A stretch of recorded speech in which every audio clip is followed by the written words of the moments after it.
Hey man, you want some weed? Are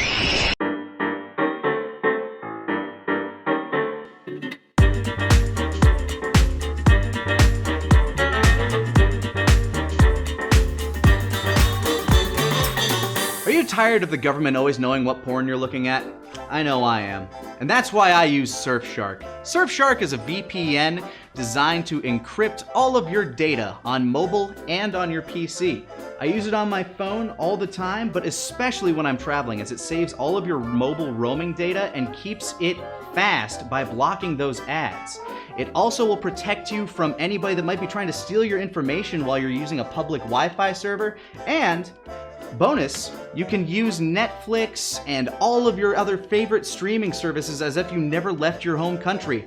And if you wanted to watch something on a streaming service that, say, got spirited away to another country, well, Surfshark's got you covered there too. Just gotta switch myself over to jolly old England. Gonna go down to the locations button here and, hey, there we go. I'll just locate myself there in Sydney. Do a terrible accent. And bingo, I'm an Aussie now. So in order to keep yourself and your data, especially your porn, protected, make sure to join Surfshark, and you can do that by clicking the link in the description or by going to surfshark.deals/TeamFourStar. That's all spelled out, TeamFourStar. And make sure to use the promo code TeamFourStar, again with the FOUR all spelled out, to get 83% off your package as well as an extra free month. So thank you again to Surfshark, and now on to the Talkcast Podshow. Hello and welcome to the Talkcast Podshow, the #1 show on the internet and the dog's choice of kibble.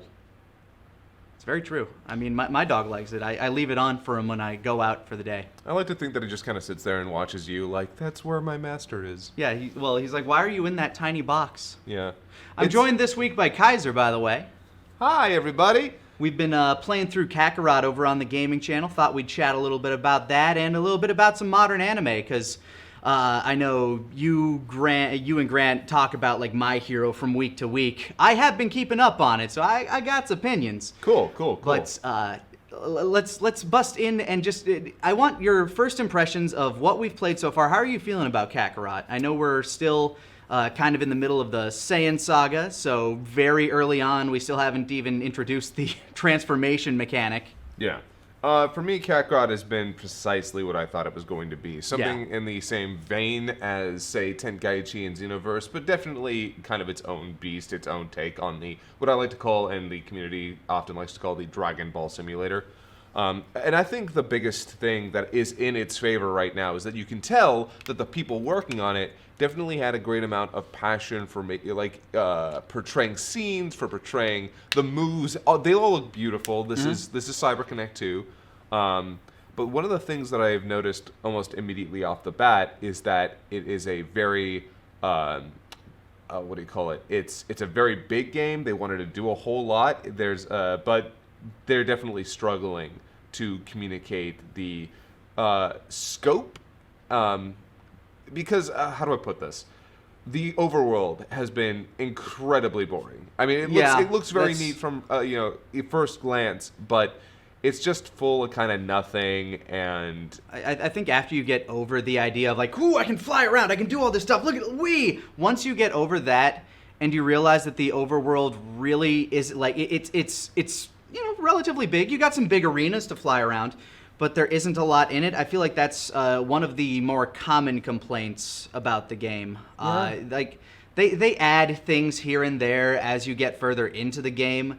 That's like, oh, here's another thing that you can do in the overworld. But 99.9% of the time, you just decide to ignore it unless there's a sub-quest thing above it, or unless you're like really, really hurting for resources. Because as far as character growth and experience goes, you're way better off just playing the main quests and sometimes the side quests, because the only thing you ever really need to grind for, if you have to grind, are the orbs that allow you to progress down your skill tree, which we've been doing off screen because nobody wants to watch that. Nobody Why likes would you? Watching all the minutia of going through the nitty gritty. But the other thing that I felt, beyond that, and this is also important, the actual gameplay it is repetitive as all balls, which I knew it was going to be. Yes. I knew that the game was going to feel this repetitive the moment that I saw the kind of game that it was going to be because, and I hate to say this, Dragon Ball is a very fun show to watch. It is not a fun show to play because the fighting is rudimentary. It's, besides original Dragon Ball, which tried to focus as much as it could on like various martial arts and the actual technique with its limited animation for the time. You've got a lot of modern Dragon Ball Z, Dragon Ball Super. The fights have become more and more rudimentary, and it's just a lot of mash button, back off, let them do their attack, zoom back in, and keep attacking them. Yeah, and then beam spam, beam spam, beam spam, beam spam, beam spam. In my case, it's the flurry of beam spam because that is a super overpowered technique once you actually get some of the higher tiered ones. It is a very repetitive system, but it's a game that I'll admit this, and like you can go back and check my Twitter. Every time something was announced about it, people would ask like, "Oh, what do you think? What do you think?" I'm like, I look, guys, I'm pretty lukewarm on it. The idea, like the way it looks and everything, it looks cool, but I felt this same exact way about the One Piece game that came out earlier this year, and I did not enjoy that. So I was thinking, like, I think worst case scenario, it's going to be a lot like that. Best case scenario, it's just going to be single player Xenoverse, and it admittedly is a little bit. It's better to me than single player Xenoverse. Oh, I agree wholeheartedly. Like if we're going to compare this to actually Xenoverse of all games, Xenoverse 1 or 2, it plays better, it feels better, it looks better. It just flat out looks better. There's no comparison. At times it looks better. There are some things. There are some character models and some things that are a little off-putting as compared to the equivalent in Xenoverse. So Piccolo looks great most of the time. Yeah. Goku kind of varies. Sometimes he looks really good, and then sometimes that neck though. Yeah. It's the unfortunate thing you run into where you can stylize animation and art style whenever you're going frame to frame, but when you need a static character model, it's there all the time from every angle. So you can't just change it as you will, or else you're going to be kind of screwed. Yeah. When it comes to 3D animation for anime characters that are like, say in Fighters, when you're in Fighters, they don't have static character models for all the cutscenes. They morph the living crap out of those models. Yeah, if you ever like look up on like Twitter or YouTube, look up some of the free camera supers. They look terrifying. They look horrifying because once you can move the camera, you can see the way they've stretched and morphed. Stretching Vegeta's jaw out to... Yeah, it's really nuts. And here, it's a little like they do that. They do still do that during any of the cutscenes. That happens a lot, but they also have a lot of the normal cutscenes where they can't quite do that. Yeah. Where they're like, okay, we don't have the time to go in there and do all the morphing, so the characters are just going to move and like react. Wherever they take off the ground, it's like, I must go now. My planet needs me. Oh God, yeah. Like you can tell that they definitely wanted to put a lot more love into this. I wonder what the process of making this game was like, because there are a lot of spots where there's just no polish, where the scenes may as well just be static images. In some cases, they are just static images telling you what happens. Reverse shots. Shot, reverse shots. Sometimes it's literally just a text box. Master Roshi showed up. And I wonder how much of that was due to the fact that they just really wanted to get this game out in January of all months. Or if it was more along the lines of like, hey, we want to move on to another project, here's this. But they have so much DLC planned, apparently. So I'm going to tell you something about anime games, and it's real garbage. Ooh, story time. Yeah. So anime games are always going to be a certain level of garbage. They always are. There are shining gems here and there, like Fighters. Yes, Fighters is one of the best, and you know what? I'm going to say it. Fighters is the best anime game of all time. I'd make an argument for some of the Ninja Storm games, if only because I would argue that they are better than the anime. Okay, they're great ways to digest the long, complicated Naruto story. I'll give you that. But the flip side is that the actual gameplay itself, while completely competent and fun to play for a little while, it's a very different type of game too. Yeah, so there was never a huge competitive scene for it. People played it, people enjoyed it. It was not a it was not a boring game, and it was not. It's a fun arena fighter. It's okay. It is to say like fighters. I guess it's better. It's better compared to like if you were trying to compare like Tenkaichi to fighters. You know, where literally Naruto Ultimate Ninja Storm and the games of its ilk are more like a toy box. Yeah. You have all these ninja figures that you want to smash together and see what you can do with them, whereas Fighters is something that's much more refined and technical. Yeah. It is a competitive game. It is a game that was highly polished. It's had some problems over the last couple of years because they continue to patch it, which you'd think, oh, hey, the patches, that's good. They're balancing the game. Except, you know, we used to think that's what we wanted, but the problem was it keeps ruining the synergy of teams. People keep having to go back to the training. They can't have a solid team that they can rely on for too long because they keep updating it. But my point ultimately, Fighters is one of the best anime games of all time. Now, it also is limited in a lot of places that people don't really think about. The actual arenas, the actual stages in Fighters are kind of shit. They look moderately good because they knew what the time they had to work with and the money they had to work with and made them look fine, but they're unpopulated. They're not dynamic. They're mostly kind of boring. I mean, some change. You can change some of them. You can like do a destructive move and it like turns it into a volcano. But compare it to Mortal Kombat. Well, yeah, but that's like that again is an odd comparison. I mean, I know they're both 2D fighters in a sense, but NetherRealm's kind of like has the background interactivity built into the system. Okay, look at Street Fighter. Their backgrounds are better. Look at any of the other games made by ArcSys. Their backgrounds are better. They're more involved. They're populated. They have things going on in the background that are interesting. And the reason I primarily believe that they didn't try and do any of that with Fighters is the same reason that most anime games are kind of bad, and why you keep getting Naruto game after Naruto game, because these companies don't care about how many games they don't care about necessarily the overall quality of the game. They want one game a year. Toei Animation, Shueisha, they want one big Dragon Ball release a year. And I would not argue that fact. I know that you gotta churn out that product to make that money. Yeah. I get that, but I would make this argument because I think you have kind of a hot take here on like the unpopulated backgrounds of these things, because I think the backgrounds, they like art style wise, they look beautiful. Like, and furthermore, you're also being true to the source material, because it's very, very rare that you find a Dragon Ball fight scene where there's actually people around. I mean, you're not necessarily wrong there, but like say in the city stage where all the cars in the background and things, there's still no people. There's still nothing going on. It's a very boring cityscape. And again, they worked within their means. They knew how to make them still look competent and fun and enjoyable. They're not bad all on their own. They're just bad in comparison to every other major fighting game. Like, remember? And this is a very minor critique, because you're just talking about backgrounds here. Well, I am just talking about the backgrounds. But there's always a place where something suffers, and that is one of the places.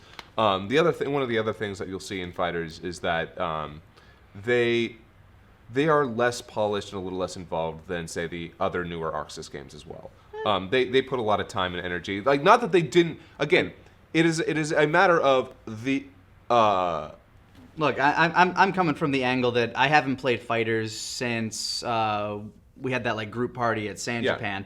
I still think it's probably one of my favorite 2D fighters out there. I am not a 2D fighter guy. It is not the kind of market that I swing for, but whenever one comes out and I have fun with it, this is certainly one of them.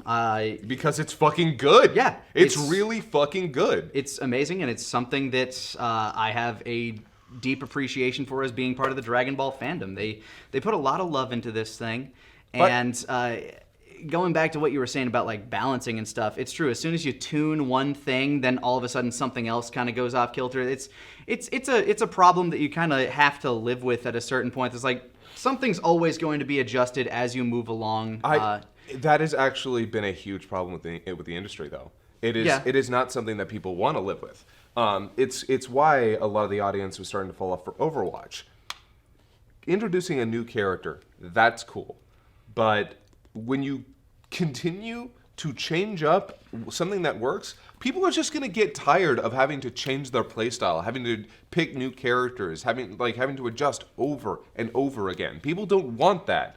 And League of Legends has been having to deal with that as well. But it's basically, it thrives in that atmosphere now. Now it's a matter of, yep, sorry, you're going to have to learn to play all of these characters in all these different roles, and it's constantly going to change. And it thrives in that atmosphere. But it's killing Overwatch, and it's killing Fighters. Fighters is not nearly as popular as it was, and it was flat out beating Street Fighter V. Good on it, by the way. Street Fighter V, when it was initially released, was a fucking shit show. Capcom has really dropped the ball, and it's super unfortunate because for the fact of the matter is... But they've come back in a big way. No, they haven't. Really? With Resident Evil 2, Devil May Cry 5? Okay, no, FGC... Sorry.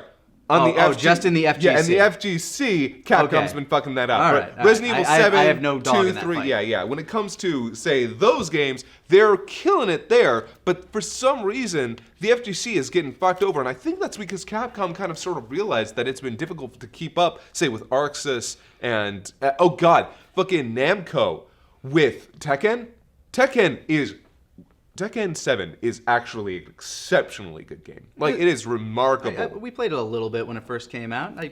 I've never been huge on 3D fighters, if I'm going to be honest. I don't know. Like, the combo systems in those are just like, them and me don't get along. I can do quarter circles, and I can do stuff like that. Yeah. But Part of that, it requires a certain control over a certain space. Like, yeah, it's a different skill set. Because with 2D fighters, it's about timing, memorization, but with 3D fighters, there's a lot more worry about positioning. But Tekken 7 is phenomenal, and you'll see it in the FGC. The response to the tournaments have been remarkable. Everybody wants to play this game. Everyone wants in. When new characters are announced, everyone's fucking psyched. And yeah, it's been really cool to watch that develop. But anyway, so.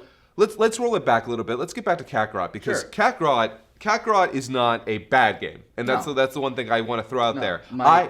As somebody who genuinely does not like Xenoverse, I have wanted to play more Kakarot. I've been wanting to actually explore the story as it's being told by CyberConnect 2. I want to fight. I want to play it.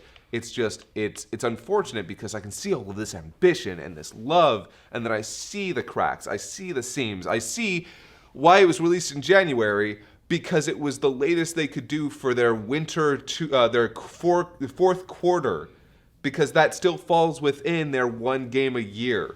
Yeah, I mean, it's certainly unpolished, and who knows, maybe as they go through and start releasing this DLC, because there's been a lot of leaks about Beerus, people I'm not going to go into what's been leaked in case you want to be surprised, but guess what? I bet you anything they're going to jump into super territory. Yeah. They found a lot of stuff in there. Maybe as they go in there and they release DLCs, maybe they'll introduce patches to smooth over some of the rough edges, because it's impossible to smooth over all of them, because there was there's a lot of charming jankness to it that I really love. I can play a game and I can see some of those really rough sort of, oh man, what is that? What is that? Oh, I love it.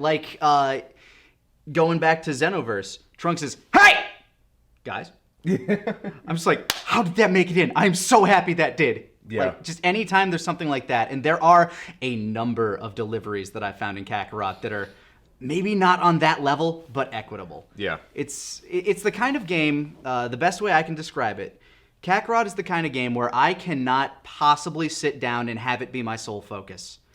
I need to have something else going on. I need to either be binging through something on, some streaming service, watching YouTube videos, listening to a podcast or something, because the game is a grind. Yeah. Every single boss fight in that game can take upwards of 15 to 20 minutes if you're going through it as the game wants you to, or you can play it like I do and just beam spam the fuck out of somebody until they just outright give up. Yeah. But yeah, so But I'm not that far into Kakarot. Yeah. I have seen a bunch of the cutscenes, and I know that's kind of cheating. But at the same time... Oh no, you know what happens next in Dragon Ball Z? Well, to be completely honest with you, there is a certain amount of charm to seeing how CyberConnect 2 actually handles these things. Without spoiling it for anybody, holy shit, that raccoon part, though. Yeah, no, they Why was that part so good? They go all out on some spots that I think the answer to that is that some of these moments are just very special to some of the people that work in their animation department and just really want to give it that love, because that's what made the Ninja Storm games stand out. We're playing through the campaign modes and seeing some of these big, epic Naruto Shippuden moments being played out with this big, bombastic animation that sometimes was even better than the anime. Yeah.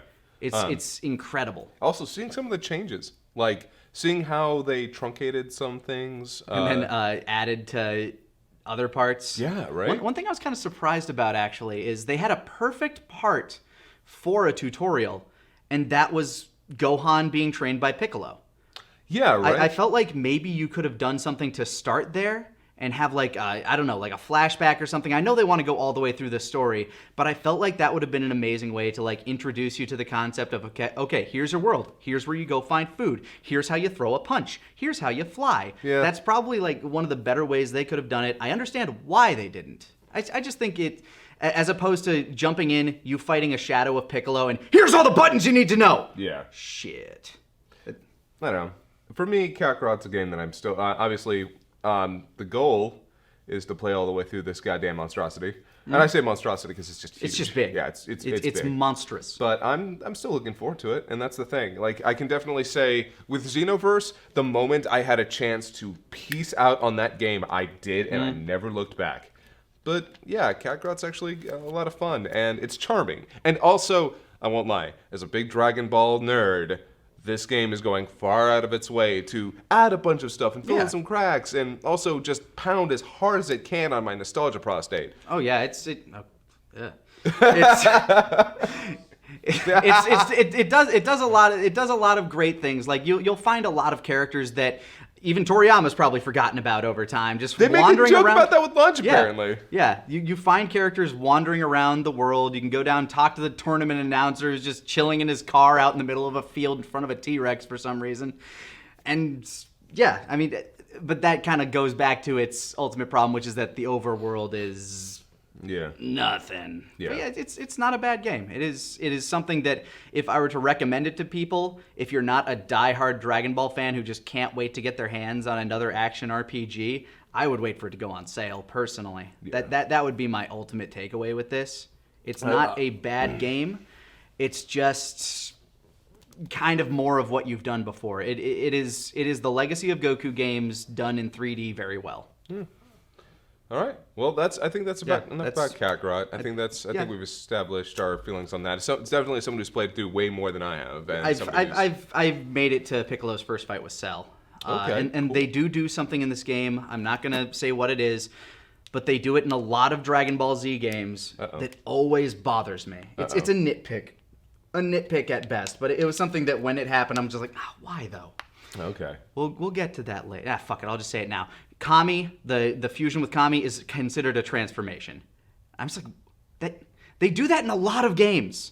They do that in a lot of games. The Budokai games. Yeah, no, I know they do. That's just really it never good. makes sense to me. I think they wanted to do that so that every character you play has the ability to use a transformation. Yeah. But it would have just made more sense just to like, hey, here, have a shit ton of experience points. Here's a bunch of levels. Okay, whatever. It's a small nitpick, but it's just why? Yeah. You know? They don't do that with Nail.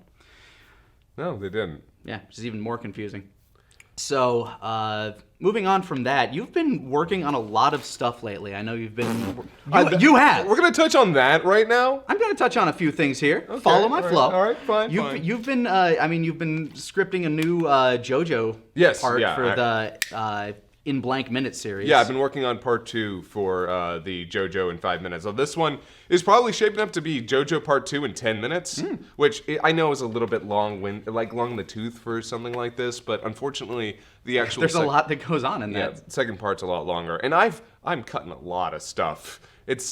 But also You're having fun with it. I am. I'm having a lot of fun. And I'm sorry, it's nice to, like, I just saw Jojo Rabbit late last year, and just mocking the Nazis is never not fun. So if I get a chance to take a shot at Nazis, I'm gonna do it. I can't disagree with that logic, but yeah, I'm looking forward to getting in there on that. I know you need to get me in the booth for some of that stuff. Yeah. Oh yeah, you're playing Joseph. Oh, I will be. Yeah. It's so fun. Yeah, and I hope you're ready for a bunch of Englishisms, a bunch of Britisms, in a New York accent. Well, I've been told my New York accent is insufferable, so this should be fun. No, that's good. That's good. Yeah, make him sound like the fucking scout, and like Zito will come in here and just rip out each hair individually up your head. Every single one of my vocal cords will be strung. But you've also been doing a lot of Demon Slayer, little tiny shorts on your own Twitter. Yeah. I saw a bunch of those last night. I'm like, what the fuck? Holy shit, look at this kid. He's got Doritos all over his robes. What brought that about? Did you just start watching Demon Slayer? Yes. Or okay. Yeah. So for all of you Anime FMK veterans who are still around, thank you. I have somebody that everyone knows as Pregame Gavin. He's actually a very good friend of mine, and we would watch all the anime together and talk about it before I sat down for Anime FMK. And we've been watching more anime lately because it's become a thing. We just sit down, we watch some anime. It's the way I get caught up on a lot of shit. Sometimes it's better to just binge through it than watch it week to week. In fact, I would argue that that's sometimes that's my personal preferred way to watch a lot of things. Yeah, and I've been watching Demon Slayer. And Demon Slayer has been one of those shows that brings me back to when I was a kid. It is 120% that anime when I was growing up. A bunch of teenagers who are fighting demons, and it's bloodier than any of the modern stuff. Would you compare this, would you say that Demon Slayer is to My Hero what Yu Yu Hakusho was to Dragon Ball Z? Ooh, that's interesting. That's a comparison I made in my own mind, as I was watching the two. It actually kind of brings me back a little bit to Inuyasha, if I'm being honest, except for less filler and terrible romance. It's like Ninja Scroll for kids. Oh God. Yeah, that's exactly what it feels that's like. fair. Yeah, that's fair. I can't argue. It's Ninja Scroll for kids, and I'm into this. I'm into it. And if you watched my Hero review, I kind of shit on it a little bit. Because I was talking about another show that I'm talking about here, and I called Demon Slayer trite. And it is. If I'm being honest with you, there's nothing inspired about the story of Demon Slayer. It is pretty a by the numbers, let's hunt for revenge and save my sibling kind of thing. Yeah, and with a Hashira introduced, it's like, oh hey, here's all the Captains from fucking Bleach. Yeah. There's all those high-ranking characters that we're gonna see all their cool powers. Slowly, one by one, you're going to outclass them. Yes, and you know what? That's fine. That's totally fine. Yeah. At this point, I am not exactly I'm not gonna put off something because it's not incredibly original. Okay, everything's derivative of something else at this point. But it is a point against it to a certain regard, and I do have to say, I as I've been watching through it, the animation has been stupendous. The fights have been great, but I'm also struggling with some of it because, to be completely honest with you, and people get mad at me for saying this, but Zenitsu is the worst. Oh, the blonde guy? Yeah. I don't actually remember any of their names. Yeah, Dorito robes. Okay. Yeah, Dorito. I know them by color. The screaming Dorito child is the worst part of the show. Secondary is Tanjiro's just blasé character. It feels weird that he's your main character. I mean, it makes sense. They wanted somebody who was more immediately relatable. Yeah, the more milquetoast you make a character, the more easy it is to project yourself onto them. Yeah. Which, again, it's gonna sound like I'm shitting on this show. I like the show. I like Demon Slayer, but yeah. Zenitsu is nearly insufferable until he's not. The moments where he's actually cool are stupendous, but you have to sit through episodes of him whining and whinging and screaming. If he weren't screaming all the time, he'd be mostly okay. But the fact that he won't stop screaming makes it so hard to sit through. Meanwhile, you have Zaraki Kenpiggy over here being the best character in the show all of the time. And he screams a lot too, but he's also being bombastic and big, and he also has these weird moments where he softens up that I love. When he just like blushes. Whenever he does that, I love it because it betrays a part of that character that, like, that's the one thing about the show that I do like, is that whenever it gives you a glimpse into why characters are like the way they are, they start to become relatable. But wading through their shit has been so tough. Yeah, very much. The main character has the same problems I initially had with Gon in Hunter x Hunter, where he's just like, oh, I'm friendly, I'm open for everything, and I just want to be the best. Also, I have a goal in mind, and I'm going to go do it. I mean, they give him a bit more of an edge early on because he suffers a lot more early on in the show than Gon does. But yeah, Gon. Well, see, Gon's sort of an interesting case for that because Gon is the Goku character. Yeah, he's almost a deconstruction of a shonen hero at a certain point. When you see like, oh, don't say that. People don't like it when you say something's a deconstruction. I don't really care. Yeah, I'll eat the heat because like he goes through that. He goes through all the tropes of just your standard shonen hero, but then he's so like happy-go-lucky that when he finally actually has to deal with the harsh realities of death, and no spoilers, not spoiling, but when he actually has to deal with true loss, it fundamentally changes him to the point where he becomes almost a completely different character.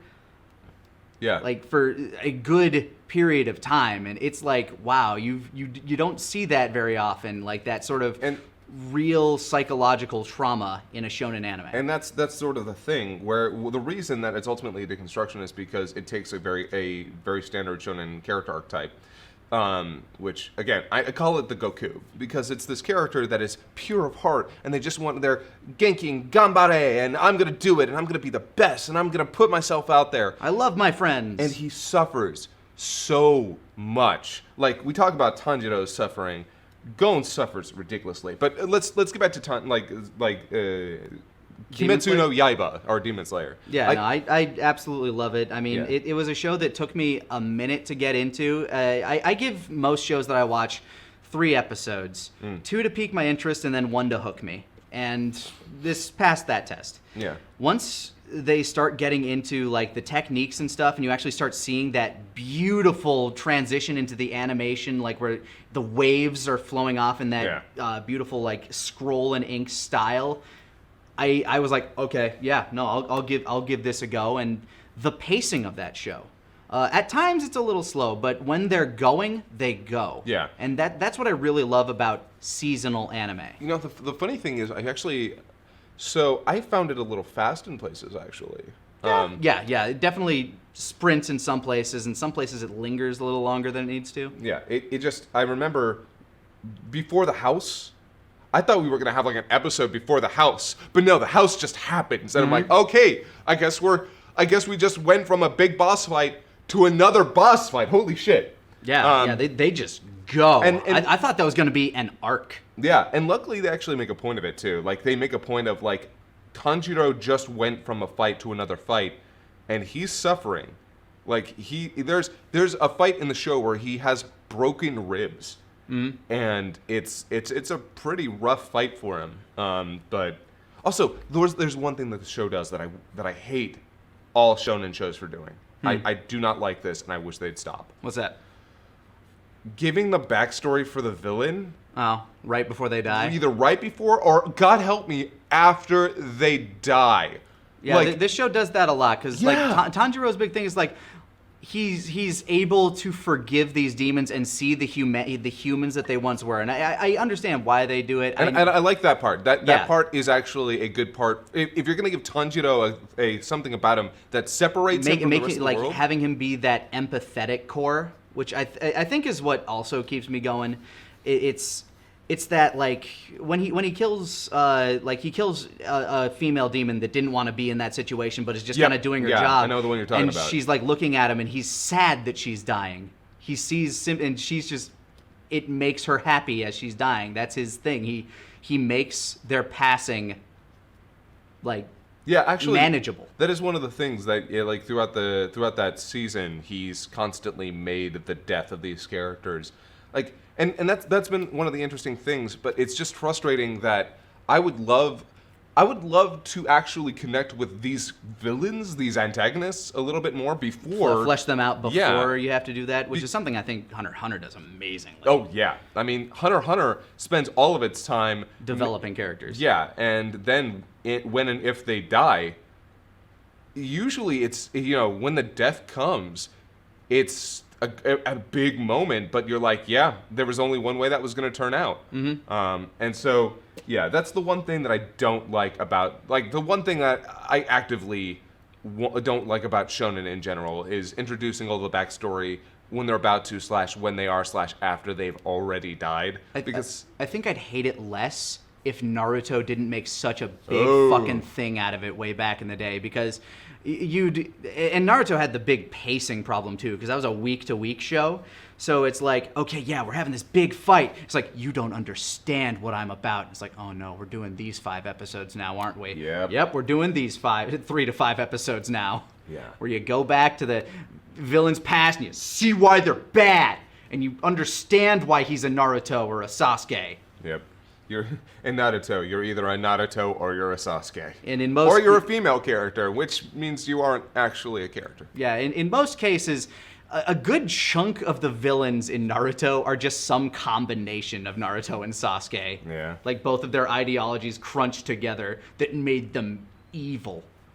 Nobody loved me. Also, my family's dead. It's typically what it goes through. Yep.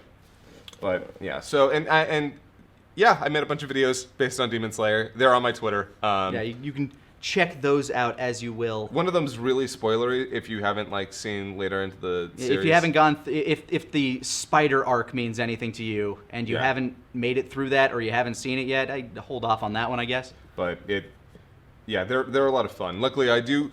For the ones that aren't really spoilery, I don't say, hey, spoilers, but for the one that is actually very spoilery, I did, lead in with that. Have you made it all the way through the show? Are you caught up with it? No, I'm on episode 20. Okay. Yeah, I'm all up to date on Demon Slayer. Yeah. Again, I just met the Hashira, and I'm actually very curious to see what's about to happen. You're in for a good ride. I'll say that. I've really enjoyed Demon Slayer, almost as much as I've enjoyed My Hero. My Hero is probably my favorite shonen anime running right now. So yeah, how without going too much into any spoilers for any of you who haven't caught up on the anime, how do you feel about the latest season of My Hero Academia? Of course, it always starts out with the here's your recap, slow down, let's get you reintroduced to all these characters episode, which I don't need that episode every goddamn season. I don't want to see them go into swimming practice. I like the slice of life stuff, but I like it in the midst of things that are actually happening. Yeah. But beyond that, everything has, this season I think might be one of the strongest seasons they've had yet. The last season was really, really strong, but this one, man, some of these episodes, specifically the climax of the latest arc, I have not felt that, those goosebumps, that rush of emotion. I was fucking crying, man, throughout that arc.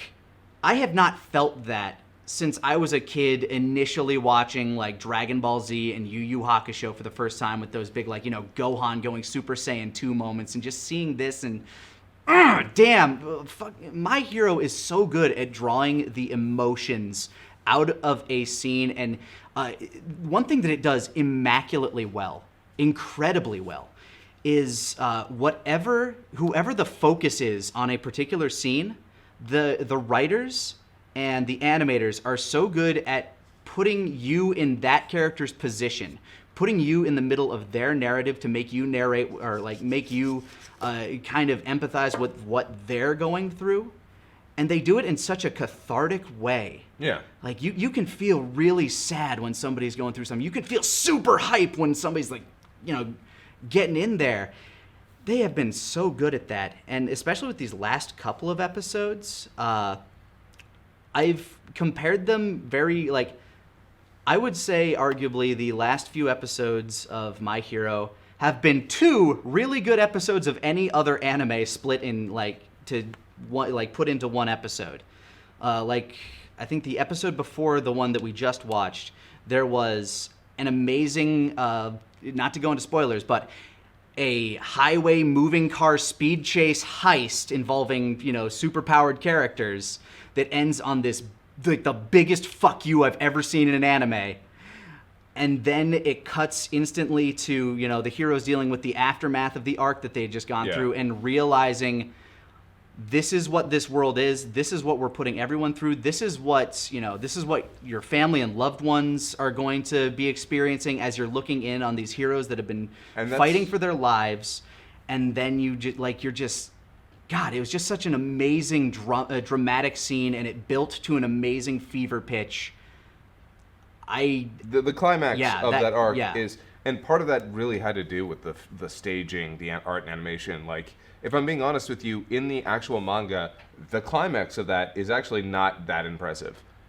In the anime, holy shit, it's ridiculous. Like, that shot, the shot I'm talking about, the one that might have come out of One Punch Man, basically. Like, yes, Jesus. Also, and that heist scene. Oh. That is actually one of my favorite scenes in all of My good. Hero. Yeah, it's. I think because you don't see much from those characters beforehand, and then when you finally see them in action doing shit, it's holy shit. Not to mention the catharsis of it. Yeah. Also, the fact that what it does to the villain. Yeah, is no, like, it is wow, like I said, shit. it's the biggest fuck you that they could have possibly done, and it's incredible, especially when you think of all the implications. That it imply, like, that go into it. You know what it feels like?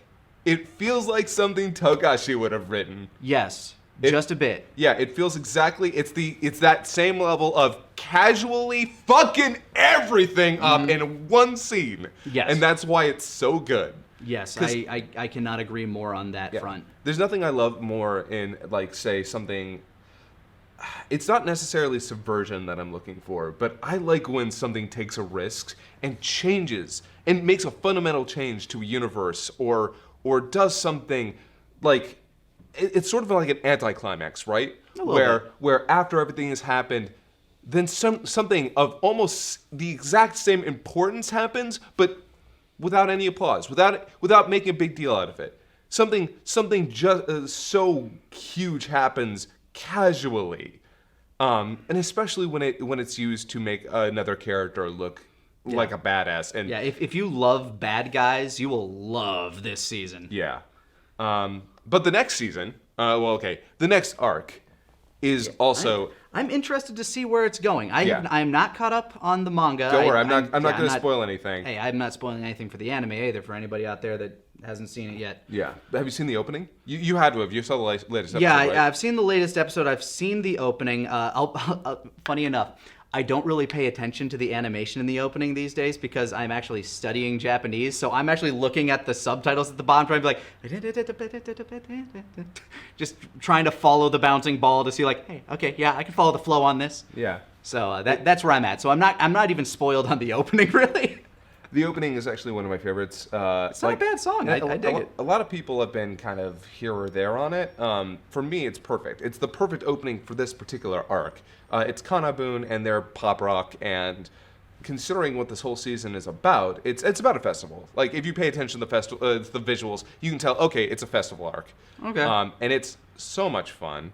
And they do so much with the visuals. It's a bunch of pop art, and I'm real excited to get into that. Yeah. I appreciate My Hero, like, the way that they differentiate their arcs from, like, the previous one.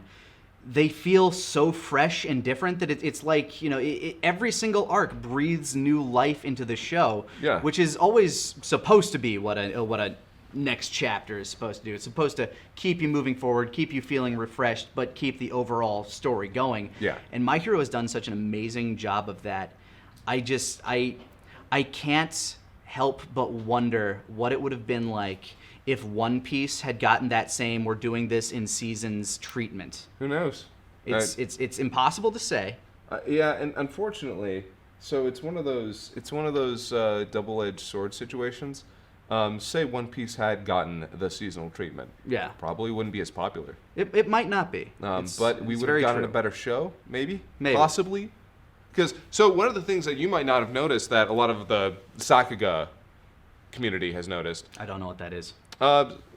Huh, I thought I explained Sakuga. You know what? I probably did a million years ago. Probably. Sakuga is essentially like high quality animation. That's okay. It's a word that's thrown around. The Sakuga community is basically all the people who are paying attention to who the key animator was, the studio that worked on the episode, et cetera, et cetera. Basically, it's the people that are keeping track of who's making shit look good. They can tell you who Naoki Tate and Shida and all those people are, Umekoshi. Gotcha. And so they have been paying attention to the season, and they've also noticed the fact that the movie's taken away a bit. Yeah, I actually noticed that during a specific episode with my favorite character, Mirio. Yep, I know exactly. The there fucking slideshow. There's a part near the end where this amazing fight, yes, especially at the point where they do it, just kind of turns into like, here's a frame, here's what he's doing, here's where he's doing, and I'm like, oh man, I can only imagine what it would have been like if this had been fully animated, because like, it's such a cool looking fight. In theory, I mean, I think it looked amazing. I mean, yeah, like. Okay, so plus the boy's special move is called Phantom Menace. I don't care what the subtitles say. I know what I'm listening to. Yeah, that's Phantom Menace, and that's pretty great. Fucking oh my god, Horikoshi loves his stuff. Yeah, he does not hide. No spoilers. They just introduced a character in the manga that's R2D2. Great. It's fucking crazy. I'm looking at this character. I'm like, that's R2 fucking D2. What the fuck? No, it's not. It's 3D L7. But yeah, so he loves the Star Wars, and he's Phantom Menace. Wow. But yeah, it makes so much sense for the move it is. But yeah, that when it degrades down to and that's because the episode after it is the climax. So. They put their budget into that one, and I don't blame them. But man, like. Also, I should note. Try not to say budget too much. Okay, the schedule, the scheduling, animators.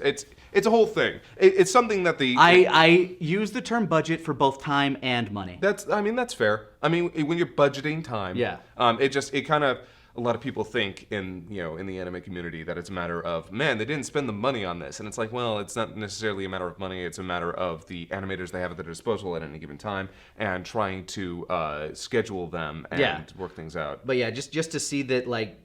I understand why they definitely put priority on the next episode. Trust me, I really get that. I've rewatched that episode 3 or 4 times now. But man, going back and watching, it's like, it's just...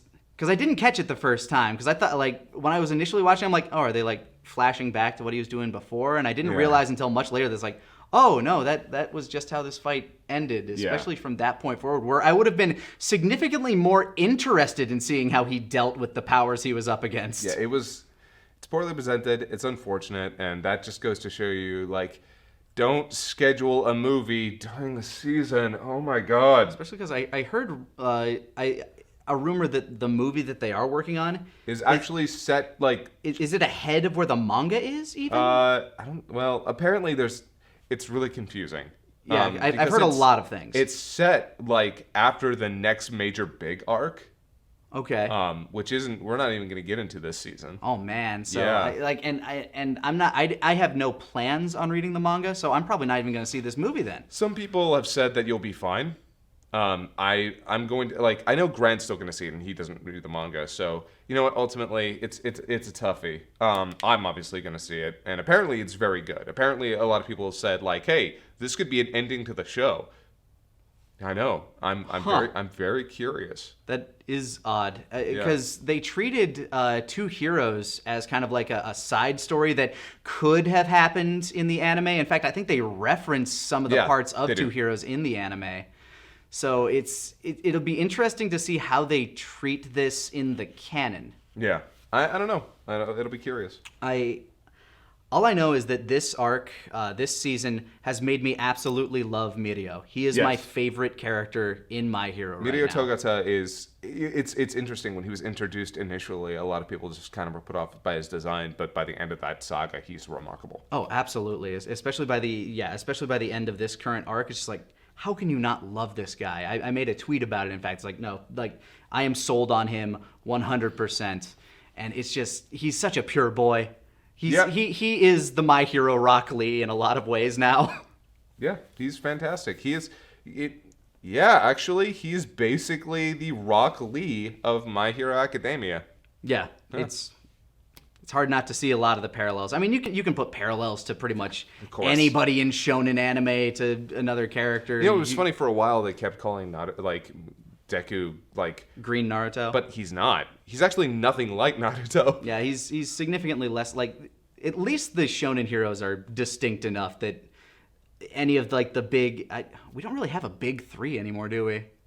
Actually, yeah, we don't have the traditional big three anymore, but we definitely have. We have One Piece, Demon Slayer, and My Hero Academia. Demon Slayer is incredibly popular in Japan, by the way. Okay, yeah, it makes a lot of sense. It is a superb show. I actually cannot wait for the next season of that one. Me too. I mean, honestly, I haven't finished the first season, but I'm still probably going to watch the second. Oh, actually, you're not going to get a second season immediately. No, they're doing a movie. And it's going to be canon. Like, they are doing a movie of the canon, and I like that. I like that a lot. Well, apparently the next arc is short enough that they could make a movie out of it, which that's really cool. I mean, to be completely honest with you, I'm not huge on that necessarily as a way to go forward with the entire show, but if you can do that for one arc and make it look great, fucking let's do it. Yeah, absolutely. My one qualm is that that's probably not going to show up on Crunchyroll very quickly.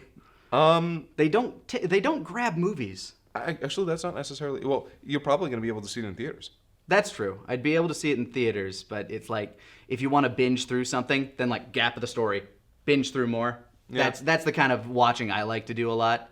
Though I really like the fact that they are making movies canon.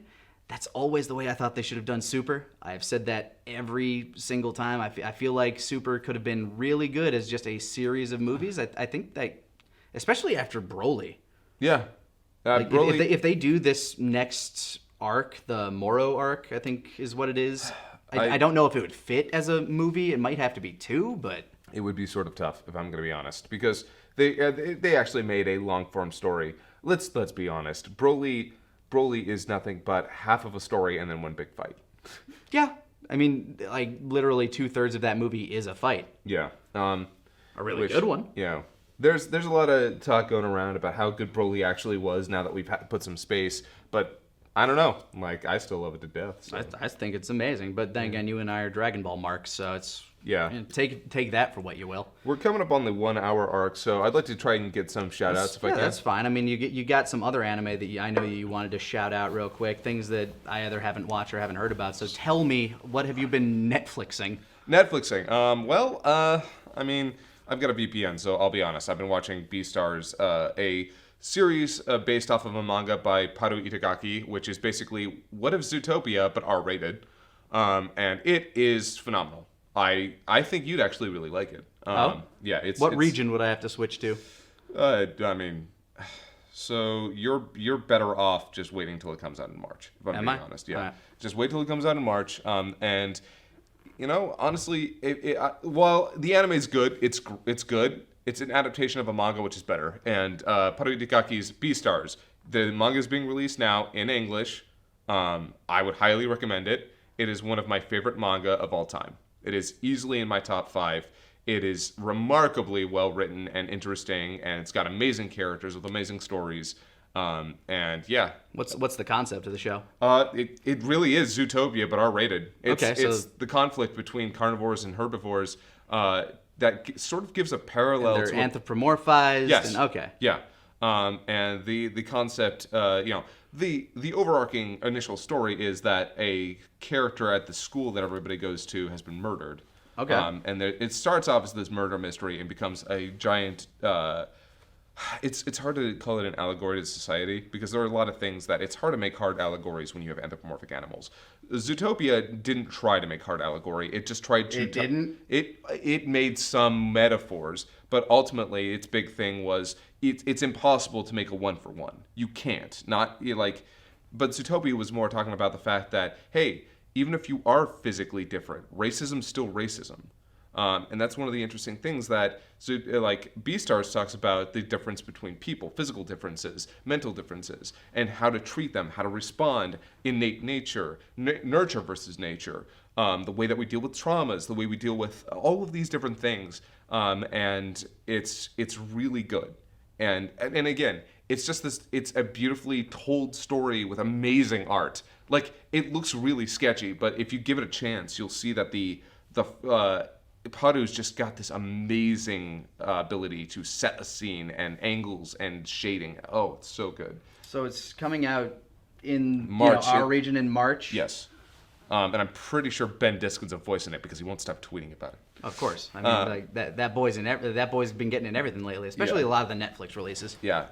In terms of other Netflix stuff, things that are Netflix jail. I mean, so also that Ni no Kuni film came out. I saw that on the front page, but I never played any of the games. You don't have to. I know, but I'm just saying it's never something that interested me to begin with. So what would be your pitch on that if you would sell it? I wouldn't. Oh, okay, then. Yeah, because here's the thing. So, Ni no Kuni the movie is to Ghibli that direct-to-DVD sequels were to Disney. Oh dear. Yeah. That is a rough comparison. You can see all of that Ghibli there, but it's not great. It kind of actually reminds me a little bit of I don't know.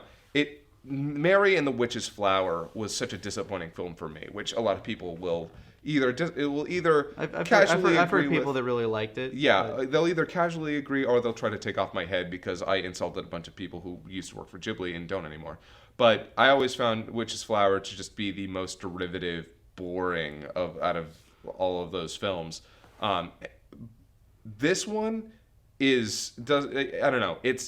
I watched the first half of it and I just shut it off because I was like, you know what? I gave this a chance and I was not thrilled. When it comes to anime and you, where do you prioritize certain things? How would you prioritize, say, the art style to the level of the level of the animation, story, characters within it, world building? Where do you prioritize those types of things? What is it that really catches you, or is it kind of hard to quantify? Character writing is tantamount for me. Okay. If the character is poorly written and poorly presented, then you're gonna lose me pretty easily.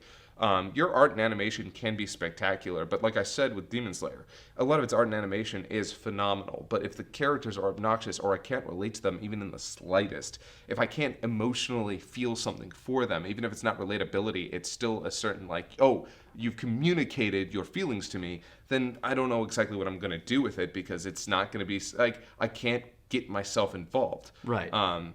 Now, you can have a premise with weak characters that carries it. Sometimes a premise will do the job, but weak character writing is a huge turnoff for me. It's one of the reasons, actually, that I really kind of like The Last Jedi. Yeah, the plot is all over the place, and it's got a lot of problems. But the character writing in it was so fascinating for me that it kind of carried that. The character writing for Luke, for Kylo, for Rey, I was interested in what how those characters were going to respond to the issues they had. So, yeah, I can definitely say that strong character writing can carry a bad premise for me. I want to thank you, by the way, because you just made it so that every single episode so far has mentioned something about the sequel trilogy. Apparently, it's a streak that's not stopping. Yep. Nope. I will continue. As if you have me on here, I will mention that fucking movie just so the comments. I haven't had you on for a number of these, and it still comes up. Dude, I saw. Oh my god!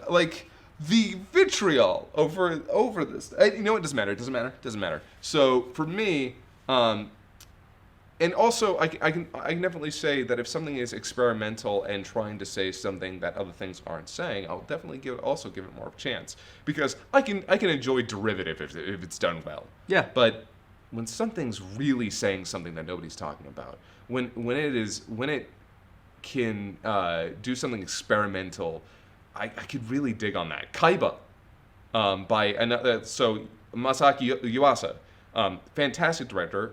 Night Shines On Girl, Tatami Galaxy. Haven't seen any of these. Yeah, they're very good. Devilman. Yes. Crybaby. Yes, saw that one. I'm divided on that one, but I saw it. Everyone's a little bit divided on Devilman Crybaby, but Yuasa knew everyone was going to. He made exactly, I think. I actually had never seen a Devilman thing before, so no, I didn't know shit going into that. Fair enough. But Yuasa is phenomenal at establishing these ideas and communicating visually, which actually leads me into my next anime, Eizouken. Keep Your Hands Off Eizouken is the best anime of the decade starting now. Nothing's gonna beat it. Okay, so that is a bold statement. What is the elevator pitch for Eizouken? You want to know how animators are made?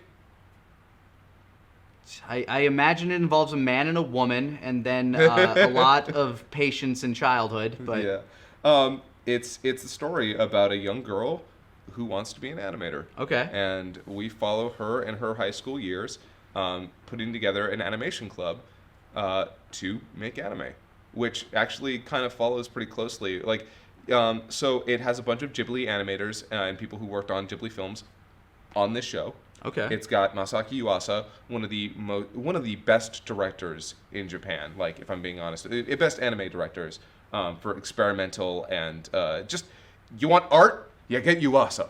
He also is really good about the super. I mean, you get some prominent animators to make a show about animation, I guess. Yeah, he's also the master of the super flat style. The super flat style is like, remember Summer Wars or that Digimon war game movie? I know of them. Yeah, I've seen one of them. It's like very limited shading, very solid colors. That's what it's all about. And the first 4 episodes are about them putting the club together and making their first animated short, and it's phenomenal. It's so good, and it takes a lot of visual liberties without. How do I put this? It takes a lot of visual liberties. It's an impressionist way to show you the actual process of learning and creating animation. It tells you through visuals and rudimentary explanations of each part of the process. Okay. Like, if you've ever noticed, the pans, the looping animations, how some things, you can tell where they cut those corners. They tell you why. They tell you how. They tell you the necessity of them and how to better get around them. And it's been phenomenal. It's been amazing. Like, because you'd think that anything that's trying to be edutaining is never going to strike the perfect balance. Yeah. This strikes a phenomenal balance. Like, it's like they knew exactly where to cut and went at it with their sharpest knife. What would you say the tone of this show is? Would you say it's like comedic, slice of life, hard drama? No drama. No drama? Yeah, no drama, but it's this mixture of slice of life with comedy with a huge thrust of fantasy, because with the way that it communicates all these things, like, say they wanted to communicate wind, right? Okay. So they give you the animation styles of the way you do wind, like the flowing, swirling patterns, lines. or they have leaves blowing, and they have a windmill to show, oh yeah, hey, this is moving.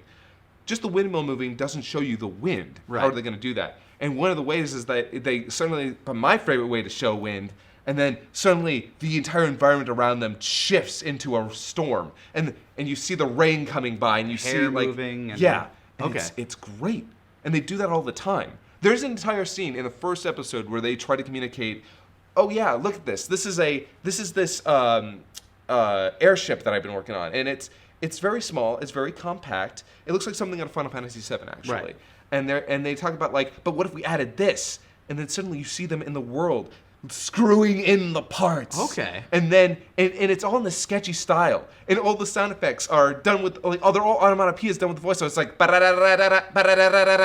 and ka-chunk, ka-chunk, and then as the scene goes on, things start getting filled in. The animation starts getting a little bit better. Suddenly you don't realize the sound effects are real sound effects. And as it's moving, the environments that were these, stock storyboards. It's almost like a gradient scale as and then things by are the moving end in. of the scene, it's fully animated, fully colored. And they're looking at this universe in front of them. And it's so good. I can see, like, why, and, like, the ways you're describing it, why it is an animation junkie's wet dream.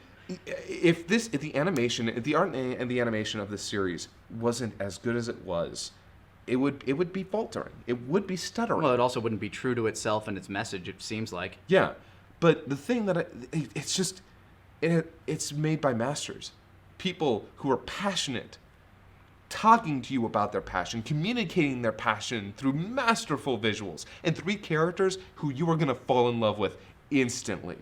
Where would somebody be able to watch this? Crunchyroll. Crunchyroll? Yeah, it's just up there? Yeah. So if you have Crunchyroll, you can watch it. and I can't recommend an anime stronger. And its title again was Eizouken. Eizouken. Eizouken. Eizouken, and it's my favorite show right now. It's one of my favorite anime of all time. We are 4 episodes in.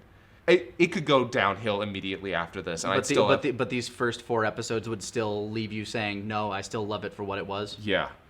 And I don't know where it's going to go after this, because if you see episode 4, they do something that you thought was going to be a season finale. It's remarkable. It's crazy. A lot of shows have been doing that lately. I feel like we're just like, man, here's a huge ass fucking climax in the middle of this thing for you. See you next episode. What? Yeah. Also, and one of the cool things it doesn't even just tell you about how the process of animation, it even goes in depth into how animators work, the environments they work in. There's a character out of the trio. It's fucking Ed and Eddie becoming animators. It's kind of great. Okay. But they have one girl, Kanamori. She's the serious one. She's the one who's out there. She wants to make money from this, and she's gonna do whatever it takes. She's not a bad person either, but she's gonna do what she's got to do. Oh yeah, you got to make your living if you want. Like, you got to support your passion. And she's the animation supervisor. That's great. So she's like, hey, I want you to take a look at the hours. Why is it that you've been working 8 hours a day on this, but you've only been making this much progress? Well, you said I could do the realistic animation. Yes, I said you could do the realistic animation for certain scenes. If you do it on every single one, we're not going to make any progress. You're going to have to cut this. So these guys are speaking their own lives? Yes, they're telling you the things they've had to go through by communicating them with these characters that are instantly relatable, super, oh my god. I can tell that you are just absolutely in love with this show. I'm actually going to have to go check it out now. Yeah, it's... Man, I hate gushing about the things that I love. Don't! Because I don't want to overhype things. But it's just, I feel like if you don't show the passion, people might not give it a chance. If you're passionate about it, if you love it that much, which clearly you do. A friend made a cut from the opening with replacing me in a pose, and I made that my avatar. Yeah, I saw that on your Twitter recently. Yeah, that's my new fucking icon, and it's probably going to be that for a while. No, Eizouken available on Crunchyroll now. Crunchyroll right now. I might watch the first episode tonight. I don't know. I ain't got many plans. But yeah, thanks for coming on, man. Especially absolutely. Especially with that long impassioned speech at the end, because that was truly a fascinating look into your psyche on like what you're looking for in a show. What can I say? For me, it's I love things that can communicate to me as a person. I love characters that change and develop in interesting ways. And thank you for listening to me, because I feel like I probably bulldozed you at least 3 times. Don't worry about it. Hey, you're making up for what we did during Star Wars. So take that with a grain of salt. I felt nothing. You had stuff you wanted to say. It was your time to say it. I'm cool with that. Thank you for being here. Absolutely. I love you, dude. Love you too, man. And for everybody at home, we will not be having a live episode next week. And for those watching on YouTube, normally we do these live Wednesdays at 3 o'clock Central Time over on twitch.tv/StreamFourstar. Feel free to tune in if you'd like to in the future. But shit's gonna be fucked. Yeah, but next week we will not be live. I will be in LA at this time next week, doing something for something that we'll talk about a little bit later. Something for something? Something for something. And we'll be, but we will be recording a Talkcast Podshow next week. So there still will be one going out there, now available on pretty much all podcast platforms. Yeah, we're on Spotify. For all of you guys who are asking if we had an actual, if we were on any of those platforms, you can listen to us on Spotify now. Yeah, so check the links in the description. I'm sure we'll got some down there. And until then, we'll see you guys on the next Talkcast Podshow. Later, everybody. It's so fucking good!